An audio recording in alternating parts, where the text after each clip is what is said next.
Продолжаем эфир телеканала выпуском новостей. В студии Василий Радченко. Здравствуйте. И коротко о главных темах. Поиск упавших частей ракеты-носителей и взятие проб продолжаются в 2 районах Якутии. Петербургский врач изобрел особый защитный шлем с вентилятором для работы в красной зоне. Лучший роман, малая проза и лучший детский писатель. Названы лауреаты общероссийской литературной премии «Дальний Восток».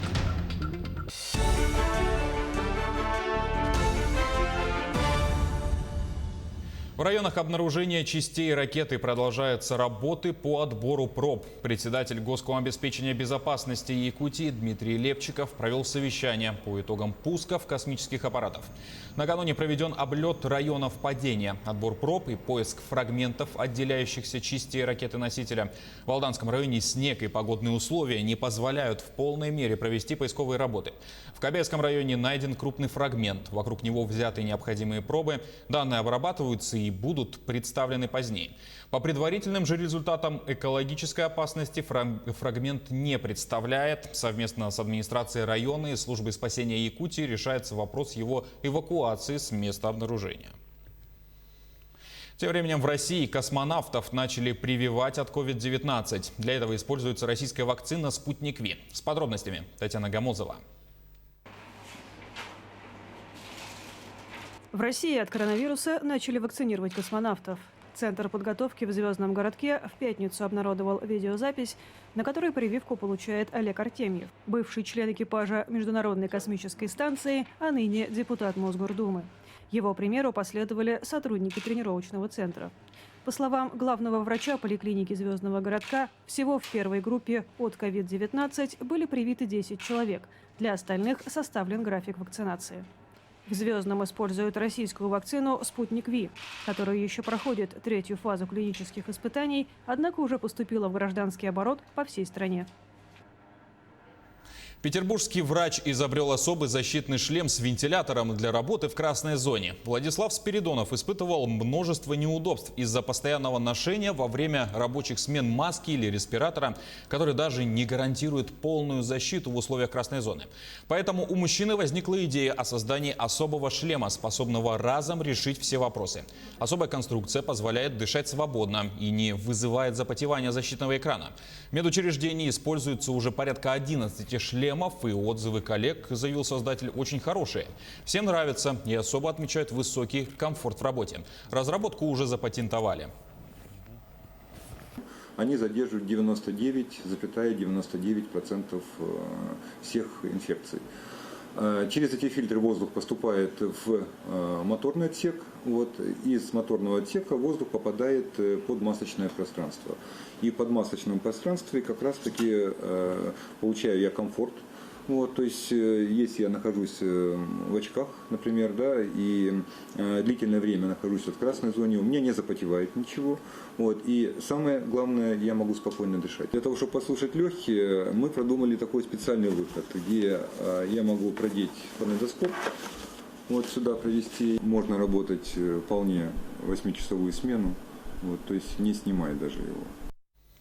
Социально-экономическое развитие Тампонского района обсудили с главой Якутии во время его рабочего визита. По словам Айсена Николаева, в настоящее время территория активно развивается, особенно промышленные проекты. Так, уже в следующем году запустят фабрику на золоторудном Нежданинском месторождении. Это крупнейший проект не только для золотой промышленности Якутии, но и в целом для золотодобычи в стране. Появятся сотни рабочих мест, в первую очередь для жителей Тампонского района, отметил Айсен Николаев. Активно развивается транспортная инфраструктура, строятся региональные дороги, муниципальные дороги, строится федеральная дорога Колыма. И, конечно же, в ходе этой работы мы видим, что появляются новые возможности для наших сельских территорий. И об этом тоже сегодня речь шла, чтобы и на стройке, и уже потом в ходе эксплуатации местные компании тоже принимали самое активное участие. В целом, я считаю, что Тампонский район в 2020 году показал неплохую динамику развития. Здесь впервые за многие последние десятилетия, уже 2-й год подряд растет численность населения. Это тоже очень хороший показатель. И, конечно, мы видим активное такое социально-экономическое развитие. И в дальнейшем район будет находиться всегда в центре нашего внимания. 5 многоквартирных домов по программе переселения из аварийного жилья сдали в Алдане. Первыми ключи от новых квартир получили новоселы по улице Строителей 1А в микрорайоне Солнечный. Новогодние подарки вручал вице-премьер Якутии Кирилл Бычков. Отметим, что застройщиками выступили местные компании. Ранее обещали сдать дома в декабре, в итоге работы выполнили в срок. Прежде всего, очень символично, что в канун Нового года, как в известном фильме про Старый Новый год, это прекрасно, когда наряжается елка, когда люди получают ключи к празднику. Так вот, это, конечно, только старт. По большому счету, второй год программы завершен, впереди еще 4 года. И я считаю, что такого прорыва в строительном секторе по жилью в республике не было точно никогда, но и в советское время тоже было один раз, когда поселки эти начали строиться. То есть сейчас они перестраиваются заново. Названы лауреаты общероссийской литературной премии «Дальний Восток» имени Арсеньева. Ее вручают второй раз. В конкурсной программе могут принять участие любые авторы, написавшие и опубликовавшие в периодическом издании свои произведения о Дальнем Востоке. В этом году поступило 144 заявки из 17 регионов страны. Они боролись за главные призы в 3 категориях. Лучшим романом был признан «Ощепков» востоковеда Александра Куланова. В категории «Малая проза» победил представитель Бурятии Константин Санголов. Среди детских писателей первое место отдано Андрею Усачеву за произведение «Волшебная Колыма». Победители получили ценные призы и сертификаты на 500 000 рублей. В ваших произведениях вы учите любить родную землю, учите верить в себя, учите доброте. А, собственно, это и есть те качества, которые позволяют нашей стране развиваться, которые позволяют развиваться Дальнему Востоку. В школах Якутии продолжают исполнять гимн России. Больше года исполнилось указу главы СН Николаева о таком способе патриотического воспитания. Также это закреплено одним из пунктов указа проекта «Мы – будущее России». Тему продолжит Агафья Гоголева.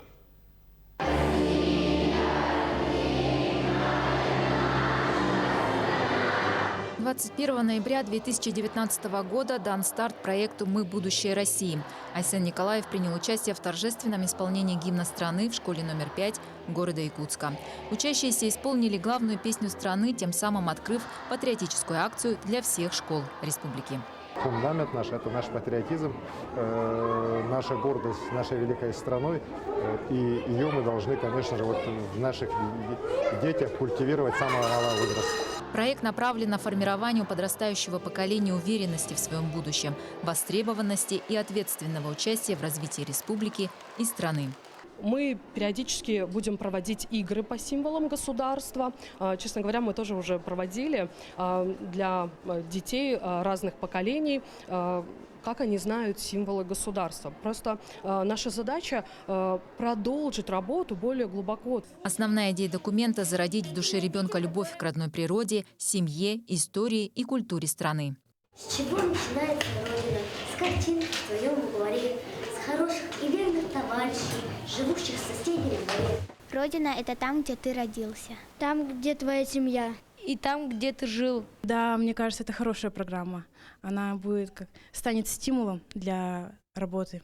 Сегодня школьники продолжают петь главную песню страны. Только со сложной эпидемиологической ситуацией данное мероприятие проходит в классах.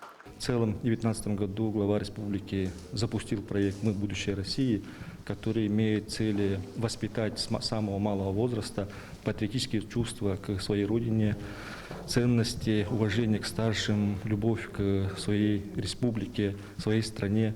И вот эти понятия, они очень имеют большое значение в воспитании подрастающего поколения. Подобная традиция ежедневного пения гимна существует и в других странах – США, Турции, Индии, Китае и Казахстане. Агафья Гоголева, Ульяна Шагина, Георгий Григорьев, Якутск.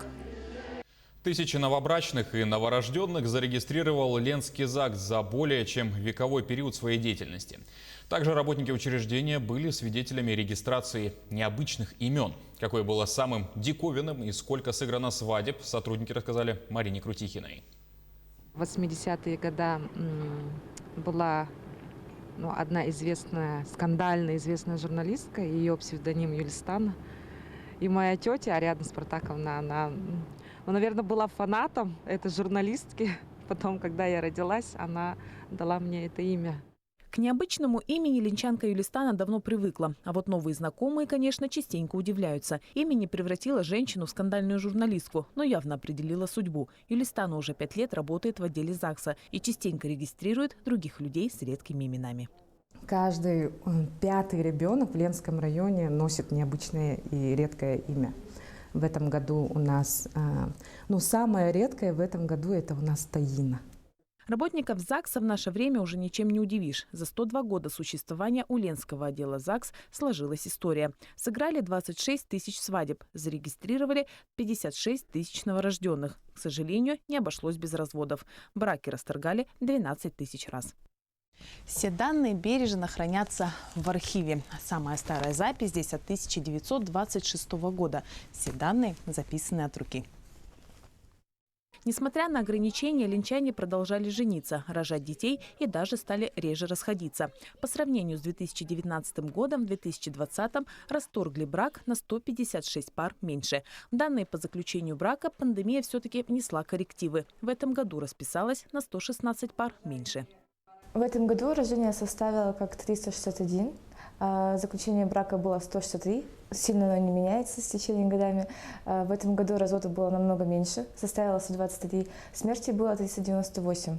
Конечно, бумажной работы у сотрудников ЗАГСа достаточно. Каждый день нужно выдавать какую-либо справку, свидетельство о рождении, занести данные в архив. Но, как говорят работники, приятно быть частью почти всех важных и значимых событий в жизни людей. Марина Крутихина, Олег Соснин, телеканал «Алмазный край». И на этом пока вся информация. Не забывайте носить маски, дезинфицировать руки и держать социальную дистанцию. До встречи в эфире.